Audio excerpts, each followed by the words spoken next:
मैं हूं अनिल गुप्ता। मैं आपको बता दूं कि इस वक्त की सबसे बड़ी खबर जो आ रही है वो सांबा सेक्टर से आ रही है। सांबा के इंटरनेशनल बॉर्डर पर बीएसएफ के जवानों की मुस्तैदी को देखते हुए एक बहुत बड़ा हथियारों का जखीरा जो पाकिस्तान से स्मगल होकर भारत की ओर आया था, उसको पकड़ लिया गया। उसमें कई तरह के हथियार हैं, जिसमें कि रिवॉल्वर्स हो गई, मैगजीन हो गई, जिंदा गोलियां हो गई और नशीले पदार्थ के साथ साथ बहुत बड़ा जो ये कंसाइनमेंट था वो पकड़ा। लेकिन अब देखने वाली बात यह है कि सिर्फ यही कंसाइनमेंट था कि इसके अलावा और भी था, कि जिसके चलते कि जिस तरीके से ये पूरा एक्शन हुआ, उसके बाद जो बाकी कंसाइनमेंट वापस पाकिस्तान की ओर चला गया, जहाँ भारत में कहीं और ड्रॉप किया गया। लेकिन कहीं ना कहीं इस वक्त जो पाकिस्तान की जो नापाक हरकतें हैं वो बार बार दोहराई जा रही हैं। कभी वो सांबा सेक्टर, कभी अखनूर सेक्टर और कभी एलओसी को टारगेट करके इस तरीके के हथियार और आतंकियों की घुसपैठ कराने की कोशिश करता है और वहीं पे आतंकी मार खाते हैं। क्योंकि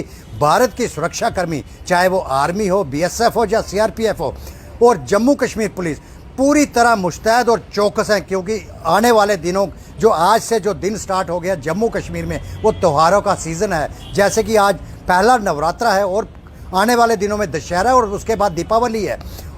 सब को देखते हुए आतंकियों के टारगेट पे हमेशा ये रहे हैं। इसको देखते हुए प्रशासन ने पूरे जम्मू कश्मीर को हाई अलर्ट पे रखा हुआ है। और वहीं पे जो बॉर्डर की अगर बात करें तो बॉर्डर को पूरी तरह से हाई अलर्ट पे और पूरी तरह चौकस रहने को कहा गया है। क्योंकि आतंकी इस बार इस बात को लेके बार बार कोशिश कर रहे हैं। क्योंकि आने वाले दिनों में चाहे एलओसी हो, चाहे कश्मीर का एरिया हो, जहाँ फिर पुंछ का एरिया हो, वहाँ पे बर्फबारी होने की वजह से घुसपैठ होने की कोशिश नहीं होगी। लेकिन इसीलिए उन्होंने अब ये सांबा सेक्टर, कठुआ सेक्टर और हीरानगर सेक्टर को टारगेट बनाने की कोशिश की है। क्योंकि आए दिन यहाँ से किसी न किसी तरीके से जो वेपन पकड़ा जा रहा है और कई तरीके की वहाँ पे गतिविधियाँ जो पाकिस्तान की साइड पे होती हैं आतंकियों द्वारा, वो देखने को मिल रही हैं। और इसी को देखते हुए जो सुरक्षाकर्मी पूरी तरह चौकस है। अब देखना यह है कि ये कंसाइनमेंट खाली यही कंसाइनमेंट था कि जहाँ इसके अलावा कुछ और भी था।